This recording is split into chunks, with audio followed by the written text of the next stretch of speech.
Assalamualaikum warahmatullahi wabarakatuh. Waalaikumsalam warahmatullahi wabarakatuh. Bismillahirrahmanirrahim. Alhamdulillahi rabbil alamin. Wassalatu wassalamu ala ashrafil anbiya'i wal mursalin Sayyidina wa maulana Muhammadin wa ala alihi wa ashabihil mujahidin at-tahirin, amma ba'du. Saudara-saudara kaum muslimin rahimakumullah, pada pertemuan terdahulu kita sudah membicarakan orang-orang yang menjadi teman-teman setan dalam kehidupan di dunia ini. Maka pada pertemuan kali ini kita akan membicarakan tentang siapa yang menjadi musuh-musuh setan di dalam kehidupan. Dengan satu catatan, berbahagialah mereka yang menjadi musuh-musuh setan, tetapi celakalah mereka yang menjadi teman-teman setan. Bagaimanapun juga di dalam kehidupan ini, apabila orang telah memproklamirkan bendera permusuhan kepada kita, maka kita tentu seharusnya bersikap waspada dan mawas diri. Demikian juga iblis dan seluruh bala tentaranya yang terdiri daripada setan-setan. Mereka telah mengibarkan bendera permusuhan kepada Nabi Adam dan anak cucunya, kepada kita umat Rasulullah sallallahu alaihi wasallam. Akan sengsara dan celaka jika kepada iblis dan setan yang telah nyata-nyata mengibarkan bendera permusuhan itu kita mengadakan toleransi, mengadakan kerjasama, dan menjadi budak yang memperturutkan kemauan daripada iblis dan setan. Siapa yang menjadi musuh-musuh setan dalam kehidupan ini? Inilah pertanyaan berikutnya yang diajukan oleh baginda Rasul kepada iblis. Hai iblis, kalau teman-temanmu adalah seperti yang telah engkau jelaskan tadi, sekarang cobalah beritahu saya, siapa di antara umatku yang menjadi musuhmu dalam kehidupan ini? Atas pertanyaan ini iblis laknatullah menjawab, ya Rasul, musuh-musuhku di antara umatmu, pertama anta ya Muhammad. Musuhku yang pertama adalah engkau, wahai Muhammad. Kenapa iblis mencatat Nabi Muhammad sebagai tokoh nomor satu dalam deretan musuh-musuhnya? Mudah difahami. Pertama, keberadaan Rasul merupakan rahmah lil alamin, rahmah bagi lingkungan. Yang kedua, beliau berfungsi menyelamatkan manusia dari tempat yang gelap gulita, dari tempat kesesatan menuju tempat yang terang benderang, penuh berisi petunjuk dan hidayah dari Allah Subhanahu wa ta'ala. Maka menurut iblis, inilah manusia perintang pertama atas segala daya dan usahanya menggelincirkan manusia ke jalan yang dimurkai oleh Allah Subhanahu wa ta'ala. Kalau kita baca sejarah, risalah yang dibawa oleh Nabi Muhammad ini memang merupakan risalah yang membawa rahmah bagi alam sekitarnya. Ada sedikit perbedaan dengan risalah-risalah sebelum beliau. Sepertinya risalah yang dibawa oleh para rasul terdahulu itu mempunyai efek yang langsung pada kehidupan di dunia ini. Nabi Nuh misalnya menyampaikan agama. Hai umatku, ini agama. Umat menentang, turun banjir yang menenggelamkan orang-orang kafir. Azab diturunkan pada waktu itu juga, pada saat nabinya masih hidup. Jadi azabnya itu jenis cash, kontan. Nabi Soleh, hai umatku, ini agama. Mereka menolak, turun gempa bumi yang amat hebat menggulung orang-orang kufur. Nabi Musa, hai umatku, ini agama. Mereka menolak, sebagian ditenggelamkan di Lautan Merah, sementara sebagian lain dikutuk menjadi monyet-monyet yang hina, seperti diceritakan dalam Al-Quranul Karim. Lain dengan Rasulullah Sallallahu Alaihi Wasallam. Bagaimanapun kurang ajarnya umat yang dihadapi oleh beliau, bagaimanapun menentangnya jamaah yang dihadapi oleh beliau, azab tidak turun sepanjang beliau masih hidup. Ini merupakan jaminan dari Allah, wa ma kana Allahu liyu'azzibahum wa anta fihim. Allah sama sekali tidak akan menurunkan azab selama engkau wahai Muhammad masih hidup di tengah-tengah umatmu. Jadi keberadaan Nabi Muhammad merupakan jaminan keselamatan bagi umatnya.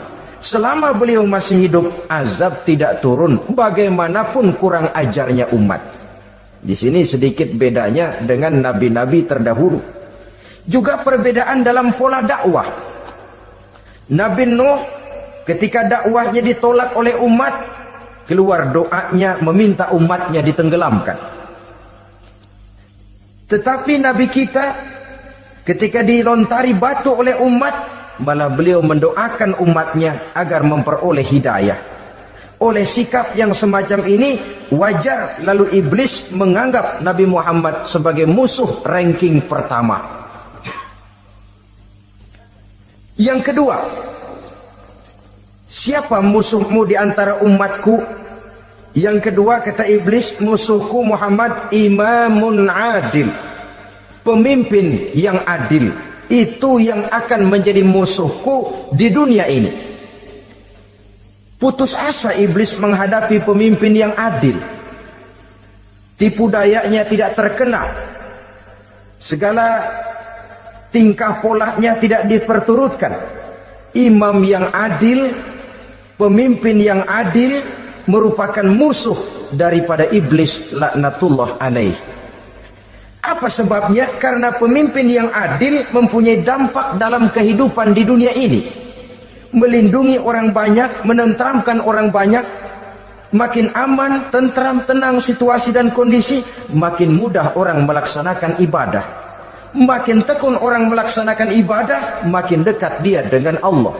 Makin dekat manusia dengan Allah, makin jauh dia dari iblis.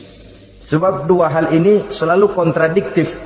Jika kita jauh dari Allah, tentu dekat dengan iblis. Jika kita jauh dari iblis, harus dekat tentu dengan Allah. Dan begitu selanjutnya. Dalam kaitannya dengan kehidupan kita sekarang, saudara-saudara, disinilah perlunya mempersiapkan manusia.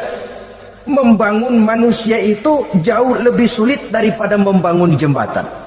Membangun manusia itu lebih sulit daripada membangun gedung-gedung bertingkat. Termasuk membangun dan mempersiapkan calon-calon pemimpin yang adil di masa yang akan datang.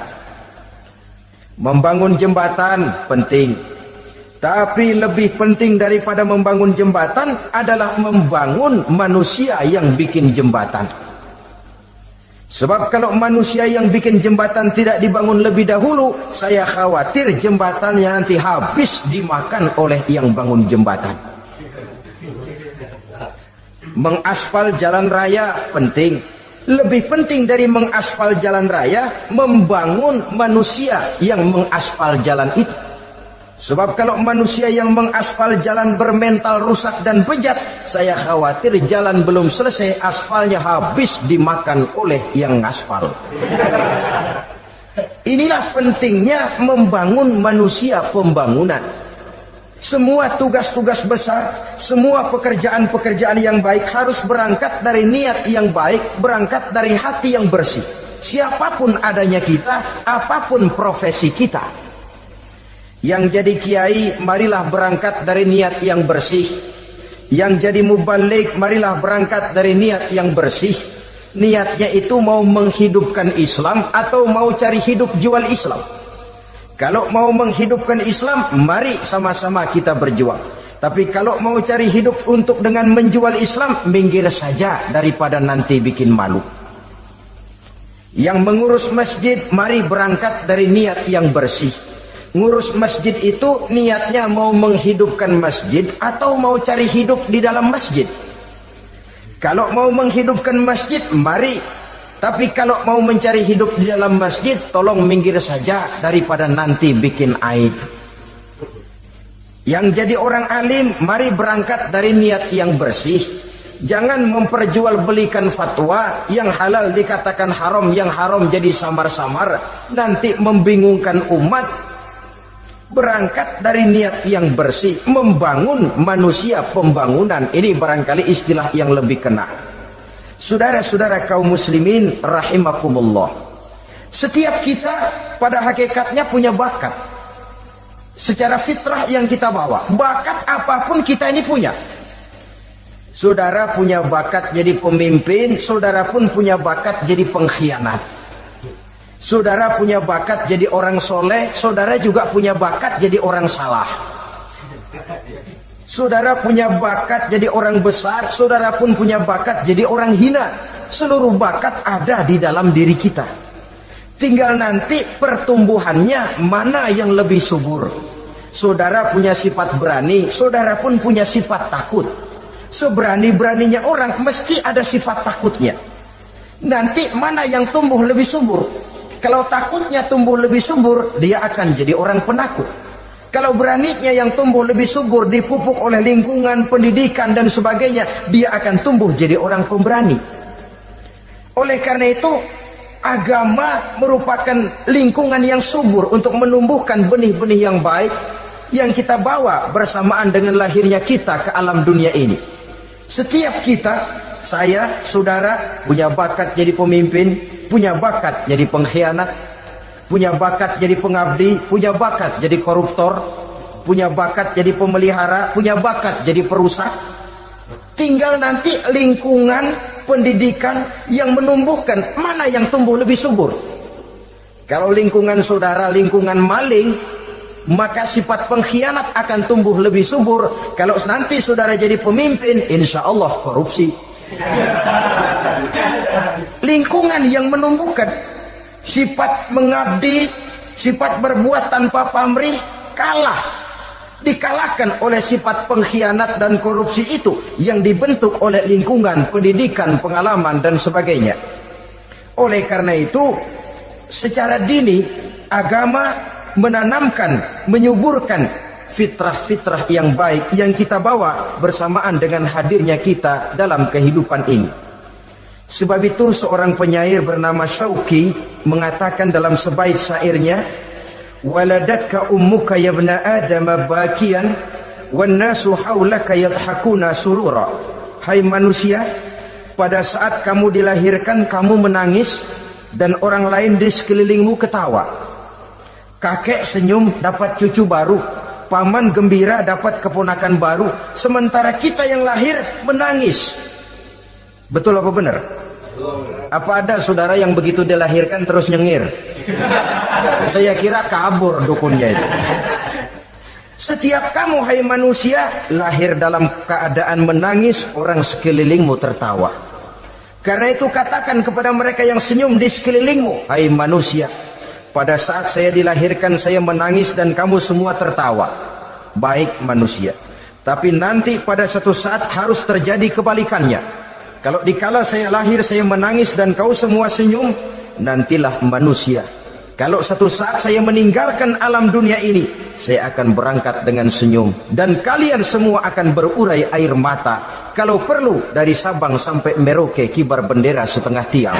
Kalau perlu, jangan terbalik, kita mati melotot orang malah gembira. Karena hidup selalu membawa sifat-sifat yang merusak. Inilah orang kedua yang menjadi musuhnya iblis dan beruntung menjadi musuh iblis. Siapa? Imamun adil, pemimpin yang adil. Saudara-saudara kaum muslimin rahimakumullah. Yang ketiga musuh iblis, ghaniyun mutawadhi, orang kaya yang rendah hati, orang kaya yang tidak sombong. Kaya apa saja, baik kaya oleh karena ilmu, orang yang kaya karena ilmu disebut orang alim. Baik kaya karena materi, orang kaya karena materi dinamakan hartawan. Baik kaya karena kedudukan, orang yang kaya karena kedudukan dinamakan pejabat. Orang kaya yang rendah hati itu musuh iblis. Beruntung dia menjadi musuh iblis. Iblis tidak senang ada orang kaya tidak sombong. Tapi iblis paling senang kalau ada orang kaya sombong. Lebih senang lagi iblis kalau ada orang miskin sombong. Masya Allah. Orang kaya sombong, walaupun iblis senang, orang masih bilang pantas saja dia sombong kaya, apaan aja punya. Udah miskin sombong, kira-kira yang disombongin apaan? Dalam segala bentuknya sombong ini Allah tidak senang, tapi iblis senang. Kenapa? Karena sponsor sombong iblis. Kan yang pertama kali sombong iblis toh. Ketika disuruh sujud kepada Nabi Adam, dia nggak mau. Ini kesombongan pertama yang terjadi dalam sejarah. Ketika ditanya, kenapa kau tidak mau sujud iblis? Saya kan dibikin dari api, Adam dari tanah. I am the best. Saya lebih hebat daripada iblis, daripada Adam. Adam baru kemarin dibikin, saya sudah lama. Kata Allah, kamu sombong iblis, ini surga bukan tempat orang sombong. Keluar. Terusir dia dari surga. Jadi kesombongan pertama adalah kesombongan yang dilakukan oleh iblis, dan dia tanamkan itu kepada kita supaya jadi orang sombong. Karena itu sombong ilmu Allah nggak senang, tapi iblis senang. Mentang-mentang ada ilmunya, nih satu-satunya ustadz di sini ya, semua mesti ngaji sama gue. Kalau nggak ngaji sama gue, Islamnya kurang tapi bener. Sombong karena ilmu, sombong karena pangkat. Mentang-mentang pakai bintang di pundak, jalan pundak duluan. Yang wajar saja hidup ini. Sombong harta pun begitu. Kaum muslimin rahimakumullah, orang kaya yang rendah hati dimusuhi oleh iblis, tapi dicintai Allah, dicintai Rasul, dicintai malaikat. Caranya bagaimana? Kembali kepada satu kesadaran bahwa pada saat terlahir ke alam dunia ini tidak ada yang pernah kita bawa. Kalau sekarang kita punya rumah, punya kebun, punya kendaraan, punya pabrik, punya segala macam benda, apa itu? Titipan. Pada suatu saat akan diambil kembali oleh yang menitipnya. Kalau titipan itu pandai kita jaga, pandai kita syukuri, titipan akan makin banyak. Sama juga kita dalam kehidupan. Kalau orang bisa kita percaya, saya mau pergi ke luar negeri, rumah saya titip kepada tetangga. Saya pulang dari luar negeri, isi rumah tetap tidak berkurang, malah dibersihi, malah disapu, dihilangkan kotorannya. Tentu bukan main syukur saya, girang saya. Akan bertambah kepercayaan saya untuk menitipkan apa saja. Ini makna la in syakartum la azidannakum wa la in kafartum inna azabi lasyadid. Kalau kamu pandai bersyukur, aku tambah nikmat. Tapi kalau kamu ingkar, azabku teramat pedih. Artinya apa? Nikmat bisa berubah menjadi azab kalau kita tidak pandai mensyukurinya. Ma'asyiral muslimin rahimakumullah, orang yang kaya ilmu lalu rendah hati, tidak selalu ingin menonjolkan diri. Ini kadang-kadang yang tanggung ini yang bikin berabe. Alim bener enggak, geblek bener juga enggak. Yang sedikit-sedikit mau nonjolin diri. Kalau enggak jadi imam enggak mau ke masjid, enggak jadi imam enggak mau ke musola. Pokoknya kalau enggak jadi imam marahan sama musola. Macam mana? Saudara-saudara kaum muslimin, rendah hati. Tidak selalu ingin menonjolkan, sebab orang yang selalu ingin menonjolkan dirinya biasanya orang yang kekurangan kepercayaan kepada kemampuan dirinya sendiri. Dia selalu ingin dinomorsatukan, dia selalu ingin ditempatkan pada ranking teratas. Dia tidak percaya diri. Orang yang percaya diri dapat bersikap wajar dalam kehidupan. Begitu juga kaya karena harta, dengan menyadari bahwa harta bagaimanapun banyaknya titipan dari Allah. Pada suatu saat akan kembali, dia harus dimanfaatkan sesuai dengan kehendak yang menitipnya. Begitu juga kaya oleh karena pangkat, kedudukan dan jabatan. Pada suatu saat jabatan itu akan hilang dari diri kita. Karenanya sering saya jelaskan bahwa pangkat di dunia ini yang paling tinggi pensiun. Titel yang paling akhir almarhum. Saudara setuju atau tidak, titel itu akan saudara dapat. Bagaimanapun kita cinta kepada pangkat, kedudukan, entoh pada akhirnya suatu saat akan sampai kepada posisi yang namanya pensiun. Kalau sadarlah kita kepada pemikiran ke arah sana, maka untuk mencapai kekayaan, baik kekayaan harta, kekayaan kedudukan, tidak lalu menghalalkan segala cara untuk mencapai tujuan, tapi dibatasi oleh norma dan kaedah yang harus dia taati, baik kaedah agama maupun kaedah bernegara.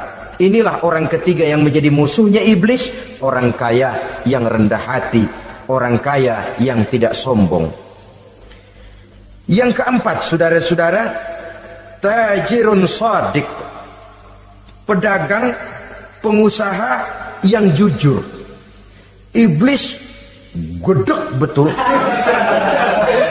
benci bukan main sama pengusaha, sama pedagang yang jujur, yang tidak ngurangi timbangan, tidak nipu pembeli, tidak barang yang jelek dibilang bagus, atau yang bagus di atas yang jelek di bawah, atau dicampur yang baik dengan yang jelek supaya kelihatan semuanya jadi baik.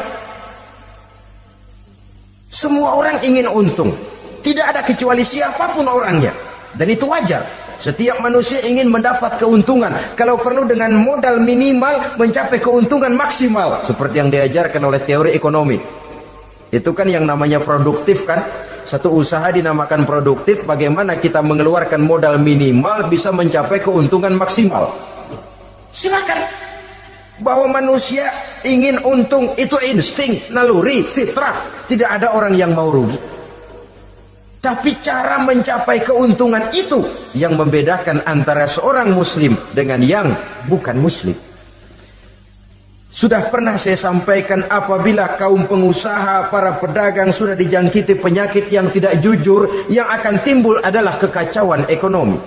Kekacauan ekonomi bisa menimbulkan revolusi sosial, dan revolusi sosial merupakan kiamat satu generasi. Semua kericuhan hampir bermuara dari perut, dan itu ekonomi. Orang nodong perut, orang korupsi perut. Ya walaupun korupsi kalau sudah kelas kakap tidak lagi sekedar urusan perut. Ya perut apa yang diurusin kalau korupsinya miliaran itu? Perut jin barangkali. Saudara-saudara kaum muslimin rahimakumullah. Oleh karena itu, pedagang yang jujur, pengusaha yang jujur, ini merupakan musuh iblis. Iblis tidak senang kalau ada pengusaha yang jujur. Iblis tidak senang kalau ada pedagang yang jujur. Tapi iblis akan tepuk tangan kalau pedagang sudah selingkuh, kalau pengusaha sudah nipu. Ada orang bilang, sekarang mah kalau jujur-jujur bener nggak makan apa-apa dong kita. Sebab katanya jangan lagi nyari yang halal, sekarang ini yang haram aja seret. Rupanya sering masang undian nggak pernah kena. Lalu bilang jangan yang halal, yang haram aja nggak kena-kena katanya.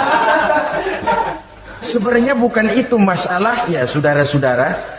Bukan itu masalahnya. Masalahnya ialah bahwa kejujuran membawa keberkahan. Ini kalau kita berpikir dengan kacamata agama. Keberkahan merupakan sumber ketenangan. Dan ketenangan ini tidak bisa dibeli dengan materi yang bagaimanapun banyaknya. Walaupun kita punya percetakan duit, ketenangan itu nggak bisa dibeli. Jangankan cuma punya duit banyak, percetakan duit saudara punya, mau membeli ketenangan yang berasal dari keberkahan, sulit. Jadi kejujuran membawa keberkahan, keberkahan membawa ketenangan. Jangan macam dulu tukang sol sepatu. Ditanya oleh temannya, "Bang, ngesol satu hari dapat berapa?" 200 rupiah. Sembayang enggak? Enggak. Islam kalau Islam kata temannya, sembayang dah, kali aja besok dapat rezeki lebih banyak. Yang benar, iya, kalau orang sholat itu Allah dekat, nanti rezekinya ditambah. Beneran? Bener. Subuh sembayang dia, habis sembayang sarapan berangkat ke tempat dia ngesol mangkal. Dari pagi sampai jam 11 belum ada juga yang ngesol. Mulai bimbang hatinya. Katanya kalau sembahyang rezeki tambah. Tadi sembahyang subuh sampai gini hari belum ada yang ngesol. Cobaan kali, sabar. Datang sholat zuhur. Habis zuhur nunggu lagi, belum juga ada yang datang ngesol.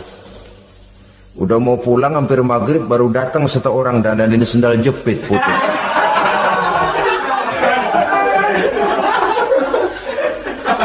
Sudah bayar 25 rupiah, pulang dia si tukang sol ini ketemu sama temennya yang nyuruh sholat tadi.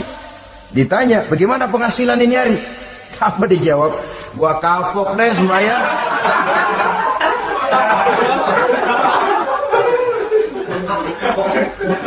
Kemarin nggak sembahyang dapat 200, sekarang begitu sembahyang jigo.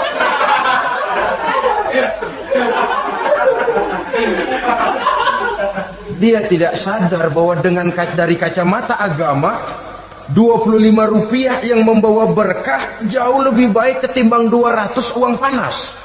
Dari kacamata agama 25 rupiah yang membawa berkah lebih baik daripada 200 rupiah tapi panas. Sebab panas menjauhkan kita dari ketenangan. Itulah sebabnya maka pedagang yang jujur, pengusaha yang jujur menjadi musuh setan dan beruntung.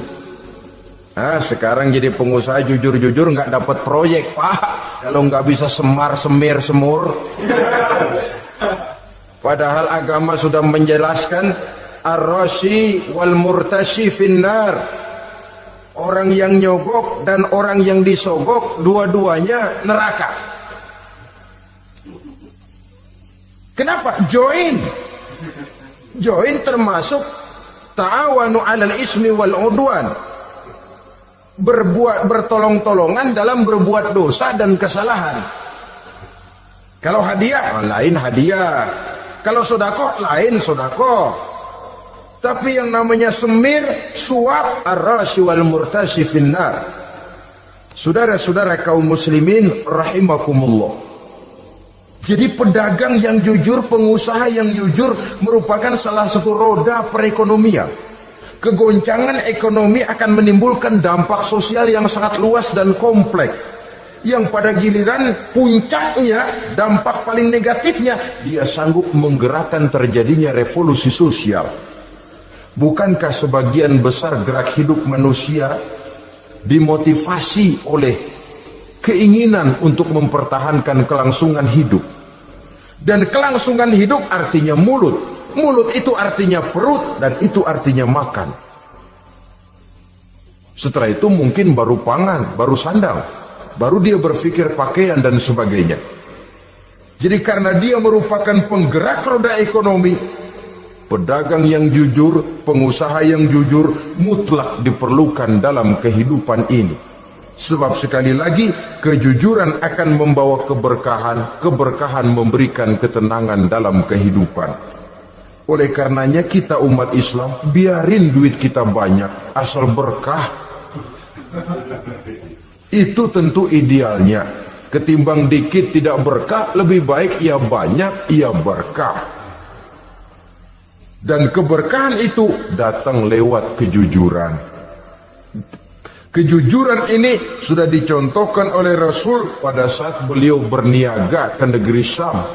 Dikala berumur 9 tahun, bahkan dikala berumur 25 tahun, seketika membawa dagangan Sayyidatuna Khadijah yang kelak jadi istri beliau. Saudara-saudara, kita maklum bahwa sholat merupakan sarana yang paling efektif untuk mendekatkan manusia kepada Allah. Makin dekat manusia dengan Allah, makin tidak senang iblis dan setan. Karena itu segala macam cara mereka berusaha mengaduk-ngaduk sholat kita. Dan sesungguhnya jikalau kita mengerjakan sholat, itu kan targetnya cuma 2. Pertama, agar sholat kita itu sah. Yang kedua, agar sholat kita itu qabul, yakni diterima oleh Allah. Kalau soal sah dan tidak, ukurannya gampang. Saya kalau ditanya orang, Pak, sholat saya sah atau tidak, saya bisa jawab. Saudara, sholatnya syarat rukunnya cukup apa tidak? Cukup, sah. Itu kalau perkara sah. Tapi kalau sudah perkara qabul, Pak, sholat saya diterima atau tidak oleh Allah? Ini saya tidak bisa jawab. Kenapa? Soal qabul mencakup masalah batin. Cuma ukuran logikanya, kalau syarat rukun cukup, insya Allah qabul. Saudara-saudara kaum muslimin rahimakumullah. Oleh karenanya pada saat kita sholat, iblis, setan datang dari segala macam penjuru supaya kita kehilangan rasa khusyuk. Apalagi kalau kita jadi imam yang gerak kita, bacaan kita dilihat, didengar, disaksikan oleh orang banyak. Digodanya gerakan kita, dibolak-baliknya hati kita, supaya di dalam sholat itu banyak yang kita ingat, hal-hal yang tidak ada hubungannya dengan sholat. Kadang-kadang belum sholat kita ribut nyari pulpen, enggak ketemu, begitu takbir ingat pulpen di atas lemari. Mulai goncang lagi niat kita sholat. Kadang-kadang kalau hati tidak bisa dipermainkan, iblis berbisik lagi. Gerakan kita dalam sholat tidak mencerminkan kekhusyuan. Kalau gerak juga ternyata masih bisa khusyuk, bacaan kita dibuatnya kita seperti dikejar-kejar waktu. Sholat isya misalnya, dengan cara kilat khusus, super singkat. Saya katakan tadi, apalagi kalau kita jadi imam, iblis mudah mendatangkan penyakit riya. Karena mengimami orang banyak, lalu supaya dikira alim, dibuatlah sholatnya itu mantep-mantep. Surahnya dicari yang panjang-panjang, paling pendek sabbihis sama wadduha. Tapi kalau sudah sholat sendirian, cukup inna a'toinakal kautsar sama qul huwallahu ahad. Kayaknya khusyuk bukan main. Kalau imam bahasanya dipaseh-pasehin kayak orang 16 tahun di Mekah. Ufolli farwal maghribi salah rakaatin. Saudara-saudara kaum muslimin yang berbahagia, oleh karena sholat merupakan sarana yang paling efektif untuk mendekatkan diri dengan Allah, maka orang yang khusyuk di dalam sholatnya merupakan musuh utama daripada iblis. Sekarang bagaimana bisa khusyuk? Caranya, kalau khusyuk 100%, rasa-rasanya sulit. Untuk sampai ke arah sana orang memerlukan tahapan. Kepada Imam Ali karramallahu wajhah, baginda Nabi pernah memberikan satu tes case. Ali, saya ya Rasul, kalau kau bisa sholat 2 rakaat saja dengan khusyuk, aku kasih hadiah sorban. Baik ya Rasul. Sembahyang Imam Ali 2 rakaat, selesai sholat, assalamualaikum, wassalamualaikum. Rasul bertanya, yang mana sorbannya Li? Tanpa nengok, Imam Ali menjawab, yang hijau ya Rasul. Setelah menjawab yang hijau, Rasul berkata, kamu tidak khusyuk Li. Kenapa? Soalnya tadi waktu sembahyang mikirin, nanti kalau ditawarin sorban pilih yang hijau aja. Sehingga begitu ditanya, refleks menjawab, yang mana Li? Yang hijau saja ya Rasul. Oleh karena itu, menurut Al-Imam Nawawi, pada tingkatan yang paling sederhana, sudah sampai ke tingkat khusyuk, asal pada waktu takbiratul ihram ingat kepada Allah. Tapi jangan lupa, itu tangga pertama. Jangan ada fatwa begini lalu aman. Yang penting kan takbirnya ingat Tuhan, belah sononya mau kemana kek. Bukan itu. Itu pada tingkatan pertama sudah sah dipandang khusyuk. Sholatnya orang awam, asal pada waktu takbiratul ihram dia ingat kepada Allah. Tetapi harus terus berusaha agar sepanjang sholat dia ingat kepada Allah. Caranya bagaimana? Pertama, menanamkan diri bahwa pada saat kita sedang mengerjakan sholat, yang lain tidak ada kecuali Allah. Yang kedua, berusaha memahami apa yang kita baca. Sehingga pada saat kita sujud, subhana rabbiyal a'la wa bihamdi, terbayang kemahasucian Allah, kemahatinggian Allah. Sehingga hati tidak mengembara, mulut berucap, hati mengikuti apa yang diucapkan. yang kadang-kadang membuat hati kita jalan-jalan, badan di masjid, badan takbir, badan ruku, tapi hati di pasar, hati di kantor, hati di pabrik. Karena yang kita ucapkan tidak berakar di hati, yang kita baca kita nggak tahu artinya. Sangat boleh jadi hati lalu mengembara kemana-mana. Jadi untuk menopang kekhusyuan ini, cara yang paling efektif, pertama, tidak ada yang lain pada waktu kita sholat kecuali Allah. Yang kedua, berusaha memahami apa yang kita baca. Dikala kita sujud dikala kita duduk di antara dua sujud, Rabbighfirli, ya Allah ampuni dosa saya, warhamni, kasihani saya, dan selanjutnya. Mulut membaca, hati mengikuti. Dengan mengikuti, hati tidak terlalu mengembara, ada tempat dia kembali. Saudara-saudara kaum muslimin rahimakumullah. Itu yang kelima. Yang keenam, yang menjadi musuh iblis, mukminun nasih. Orang mukmin yang suka memberikan nasihat. Orang mukmin yang suka memberikan petunjuk. Termasuk juru-juru dakwah, para mubaligh itu merupakan musuh utama iblis. Kenapa? Tiap hari iblis kampanye. Tiap hari iblis mengajak dengan segala macam cara yang kalau perlu dia berikan kamuflase. Dia berikan fata morgana. Kalau perlu yang haram dia bungkus dengan merek halal. Kalau perlu kejahatan dia bungkus dengan baju kebajikan. Istilahnya racun diberi merek madu. Dan itu wajar. Cuma kita tentu harus punya filter, daya saring positif agar tidak salah pilih. Karena iblis ini pintar betul. Kalau kita khusyuk dalam sholat, dia tanamkan kepada kita misalnya seperti tadi itu. Sholatmu memang hebat, khusyuk. Di kampung ini tidak ada orang yang sholatnya seperti kamu. Tertanam itu dalam hati kita, timbul ujub. Akhirnya, iya, gue lihat-lihat di kampung ini kagak ada yang sembayangi kayak gua. Nah, sudah masuk iblis. Jadi dia pandai mengikuti gerak hati dan irama denyut jantung manusia ini. Kemana kecenderungan manusia, ke situ dia masuk. Pendeknya iblis itu ibarat tukang joget, dia ngerti bener irama kendang. Saudara-saudara kaum muslimin rahimakumullah. Termasuk juru-juru dakwah, para mubaligh, orang yang suka memberikan nasihat ini. Mereka memberikan filter kepada umat, kepada jamaah, jangan sampai salah pilih. Dan iblis menyesatkan kita supaya kita salah pilih. Satu contoh ringan. Kalau di depan saudara ada dua buah gelas, yang segelas isinya jamu, yang segelas sirup. Kira-kira saudara minum yang mana? Jamu. Jamu apa sirup? Sirup apa jamu?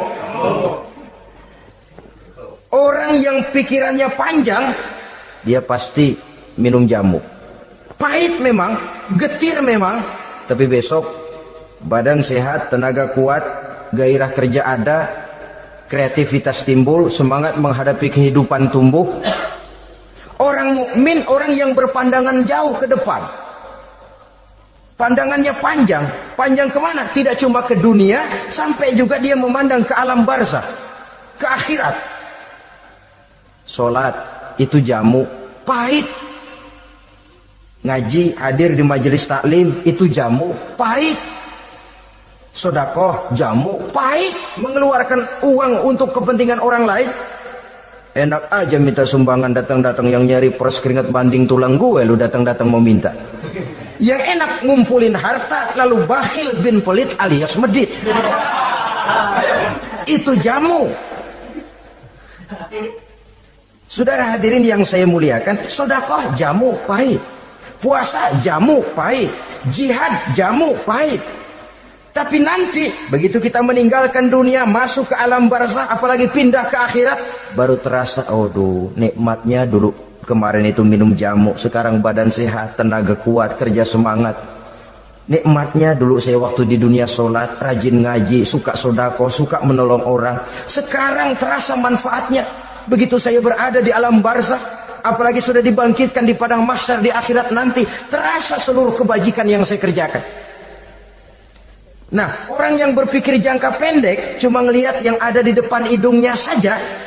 Ngapain minum jamu getir, sirup nih, manis. Dia minum, dia ambil sirup, minum, manis memang pada waktu minum, tapi besok bibir jontor. Meninggalkan perintah Allah, sirup itu manis. Tidak sholat, manis. Tidak bayar zakat, sirup, manis. Tidak mau puasa, sirup, manis. Manis sekarang.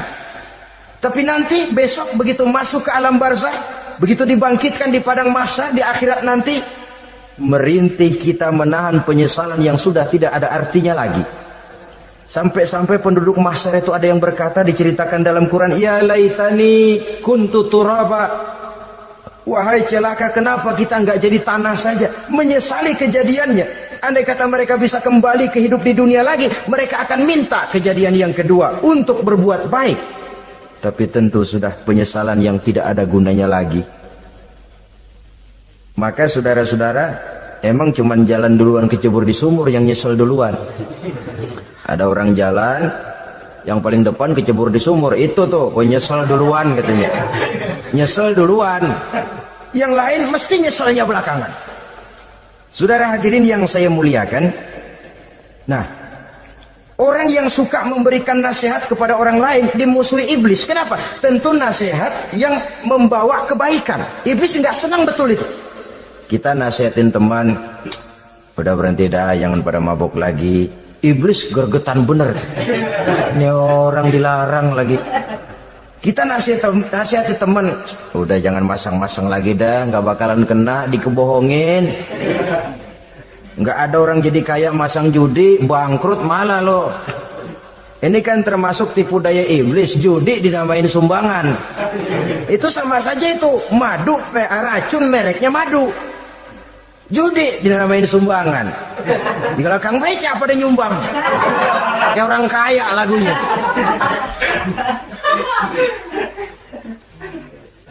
Saudara-saudara kaum muslimin rahimakumullah, adalah kewajiban kita memang untuk tawasau bil haq, saling nasihat menasihati. Setiap kita juru dakwah, setiap kita wajib menyampaikan apa yang sudah kita tahu kepada orang yang belum atau kurang tahu. Saudara yang bisa bismillah wajib mendakwahkan bismillah itu kepada orang yang belum tahu bismillah. Saudara bisa Fatihah harus menyampaikan itu kepada orang yang belum bisa Fatihah. Persetan dengan orang lain. Apalagi yang cuma kerjanya ngeritik saja, lu baru bisa Fatihah doang udah ngajar. Biar aja yang diajarin gak bisa Fatihah kok.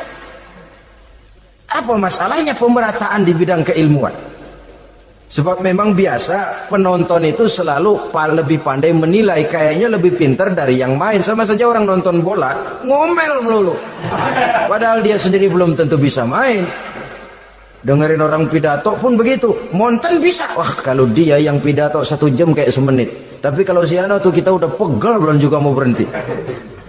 Monten bisa, coba dia suruh pidato udah 1/4 jam masih ama ba'du. Apa mau dibilang ama ba'du? Yang ketujuh, yang menjadi musuhnya iblis, taibun sabitun ala taubatihi, orang yang bertaubat dan tetap di atas taubatnya. Secara jujur, tidak ada manusia yang tidak punya salah. Dan orang yang baik memang bukan orang yang tidak punya salah. Karena tidak ada orang yang tidak punya salah. Orang yang baik adalah orang yang apabila melakukan kesalahan dia segera sadar, dijadikannya itu sebagai pelajaran untuk tidak diulanginya lagi pada masa yang akan datang. Biasanya kita menghakimi orang pintar, kita nggak merasa bahwa kita juga punya kesalahan. Kalau kita ngelihat maling ayam kita teriak, padahal kita nyolong kambing. Lebih besar dari si maling ayam, merasa diri lebih benar dari yang lain, padahal kita lebih kotor dan lebih jelek. Hilang sifat introspeksinya. Yang kita musuhi, yang kita caci maki, tahu-tahu kita sendiri yang melakukannya. Saudara-saudara kaum muslimin, orang yang bertaubat dan tetap dalam taubatnya stabil, itu musuh iblis. Apa ada orang yang taubatnya nggak tetap? Ada. Yang istilah kita taubat sambal namanya. Kalau dia makan sambal kepedesan, taubat makan sambal. Besok mau makan kagak ada sambal, ngomel. Mana sambal? Kemarin udah taubat, sekarang mana sambal? Ini taubat yang namanya taubat sambal. Istighfar, habis istighfar nyolong lagi, istighfar lagi, besok nyolong lagi, istighfar lagi. Itu taubat yang tidak tetap namanya. Allah Maha Pengasih dan Penyayang dengan segala kebesarannya. Ia akan memaafkan segala perbuatan yang bersifat salah dari hamba-hambanya. Cuma manusia kadang-kadang yang tidak mau memaafkan dirinya sendiri. Amat dungu manusia macam ini, membiarkan dirinya hanyut berlarut dalam lembah dosa, sementara dia diberikan umur tidak digunakannya untuk bertaubat. Innallaha yaqbalu taubatal abdi ma lam yugharghir. Allah senantiasa akan menerima taubat seorang hamba sepanjang nafasnya belum sampai di tenggorokan. Kalau nafas sudah sampai di tenggorokan baru berniat taubat, kasib terlambat. Kayak Fir'aun. Fir'aun itu begitu ditenggelamkan di lautan merah, udah cengap-cengap mau mampus, baru ngomong dalam sekaratnya, amantu bi Rabbi Musa wa Harun. Kalau begini mah saya juga percaya sama Tuhannya Musa. Udah sekarat baru mau taubat, malaikat maut gemes banget dilelepin, mati.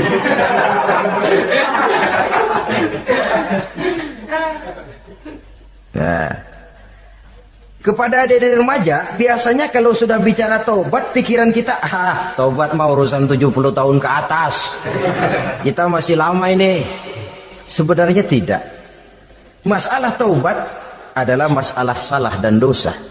Masalah salah dan dosa adalah masalah manusia. Sejak dia akil balik sampai ajal datang merenggut nyawa. Hidup ini tidak selalu berjalan mulus. Hidup ini tidak selalu berjalan di atas kertas putih. Kadang kita tersilap, kadang kita tersalah, kadang situasi dan kondisi menyebabkan kita berbuat lain dari yang seharusnya. Itu kehidupan, silih berganti. Oleh karenanya pesan Nabi, wa atbi'i sayyi'atal hasanah, perbuatan salah ikuti dengan kebajikan, dosa iringi dengan taubat. Jangan nunggu, saya untuk taubat takut nanti bikin lagi. Nah, ini namanya punya harapan mau bikin lagi. Nanti aja dah kalau tua-tuaan. Saudara, kalau dosa itu ditumpuk, itu sama saja kotoran yang menodai hati. Kalau kotoran gak rajin kita bersihin, dia akan berkarat. Dan kalau sudah berkarat, sudah sulit untuk dibersihkan. Itu makna ungkapan Imamul Ghazali, hati manusia sebening kaca. Lapisan dosa yang dia kerjakan adalah debu yang menutupi jernihnya kaca. Orang yang bersih dari dosa dekat dengan Allah, hatinya jernih seperti kaca. Dari hati yang jernih, radarnya kontak kepada Allah, sinyalnya nyambung channelnya itu, getarannya hebat. Wajar kalau lalu dia bisa tahu apa yang besok akan terjadi, diberitahu oleh Allah. Yang namanya ilmu laduni itu, ilmu yang ditransfer langsung oleh Allah karena kebersihan hatinya. Mana ada orang gak belajar bisa pintar. Iya, kalau hatinya butek emang gak ada. Tapi kalau Allah mau berberangkat dari hati yang bersih, yang kontaknya nyambung kepada Allah, hati itu seperti kaca, kata Imam Ghazali. Dosa yang kita lakukan adalah debu. Kalau debu sedikit datang kita lap, datang lagi kita bersihin, datang lagi kita bersihin, insya Allah nggak sampai jadi noda di atas kaca itu. Tapi kalau nunggu debu itu sampai bertumpuk, besok aja ngelapnya dah, besok aja ngebersihinnya, bertumpuk dia, sulit membersihkannya. Walaupun kena, nodanya tentu tertinggal di atas kaca itu. Karena itu dalam kehidupan remaja misalnya, pemuda misalnya, kita tidak bisa menolak mode, tidak bisa menolak musim. modenya disco, modenya breakdance, modenya joget, modenya jaipongan. Mode pada waktunya habis, ya habis. Tapi bagaimanapun dia akan punya dampak, memberikan bekas dalam membentuk kepribadian. Dan ini efek yang tidak kita inginkan. Efeknya, bukan modenya itu. Jadi oleh karenanya saudara-saudara, masalah taubat bukan masalah 70 tahun ke atas, tapi masalah manusia sejak dia akil balik sampai ajal datang merenggut nyawa. Sepanjang nafas belum sampai di kerongkongan, Allah akan menerima taubat seorang hamba. Bahkan dalam hadis qudsi Allah menyatakan, "Lau amiltumul khotoya hatta mala'atis sama thumma nadimtum fataballahu alaikum." Kalaupun kamu berbuat dosa sampai penuh langit dengan dosamu, kemudian kamu bertaubat dan menyesal, Allah pasti akan menerima taubatmu. Jadi orang yang taubat dengan sebenarnya dan tetap dalam taubatnya itu musuh iblis. Tapi orang yang taubatnya angin-anginan, iblis demen banget. Dari sembahyang, besok mabok, besoknya lagi nyolong, besoknya lagi zina, besok taubat lagi. Kata iblis, surat, iya lu gocet dah Tuhan.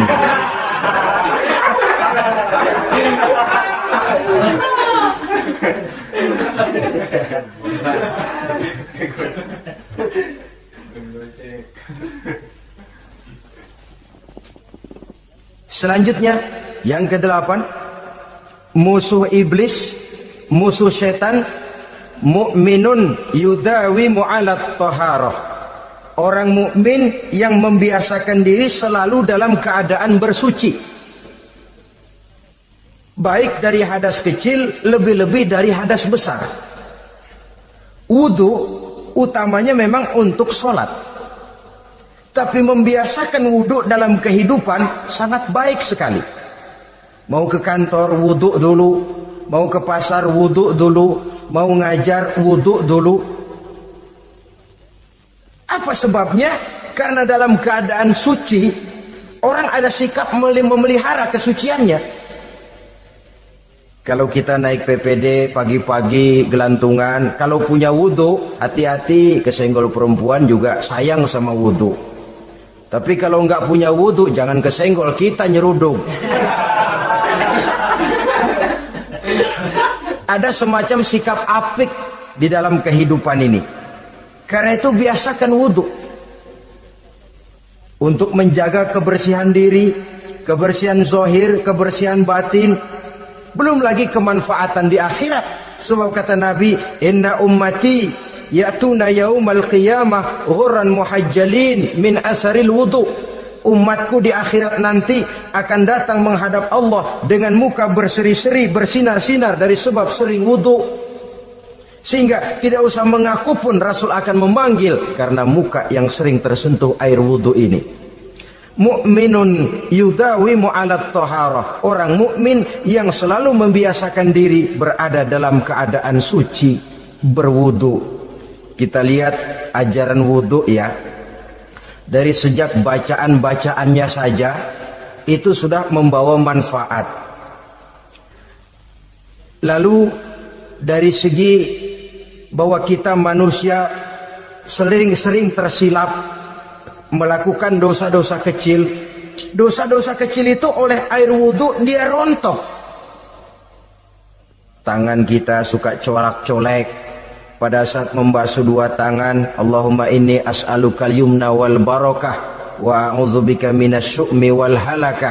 Dosa yang ada di tangan itu rontok. Mata kita suka pelotot-pelotot, nggak karu-karuan. Pada saat membasuh muka, nawaitu raf'al hadasil asghar.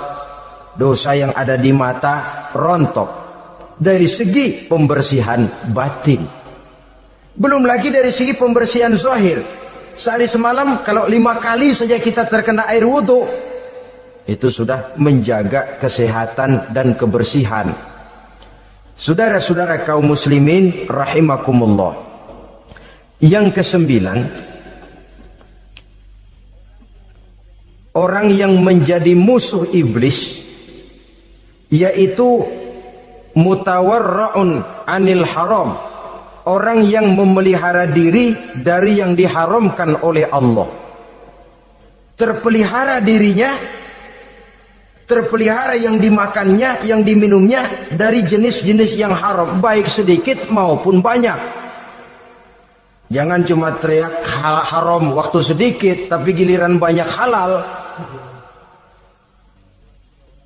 Sama saja orang dikasih tahu, itu ada cerita anak-anak, Pak Haji punya anak main judi, dikasih tahu, Pak, anak bapak main judi, astagfirullah katanya. Tapi menang Pak, alhamdulillah.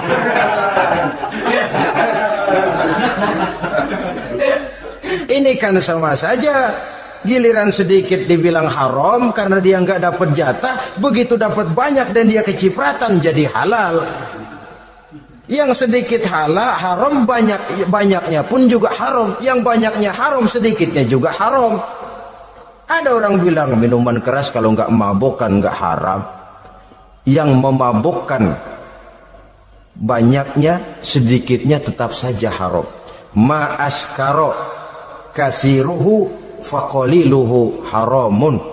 Apa yang banyak menyebabkan jadi mabuk, sedikitnya pun juga haram.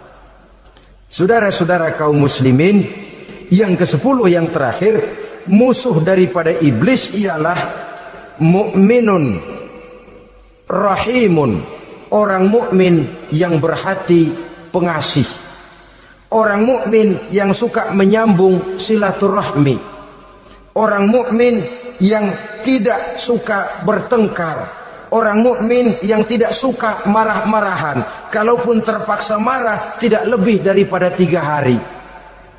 Jadi boleh saja marah kalau alasannya tepat, tapi nggak lebih dari 3 hari. Kalau perlu bikin perjanjian, kita marah ya 3 hari. Itu limit. Tidak halal kata Nabi bagi seorang muslim menjauhi saudaranya lebih dari 3 hari. Tidak halal itu artinya haram. Kita ini kadang-kadang kalau sudah marahan sama tetangga kah, sama teman kah, kadang-kadang suka berlaku perpanjangan waktu. Tidak cukup perpanjangan waktu, ditambah lagi perpanjangan generasi. Enggak cukup kita yang marah, orang lain kita sundut-sundut supaya ngikut marah lagi. Marah pakai ngundang. Kayak mafia lagunya, udah dia marah, orang lain lagi disuruh marah.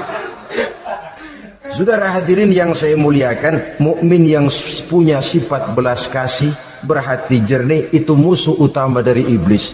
Tapi mukmin yang suka marah-marahan, tukang hasutan, tukang bakar, itu teman-teman iblis. Oleh karena itu, mudah-mudahan kita semua menjadi musuh iblis.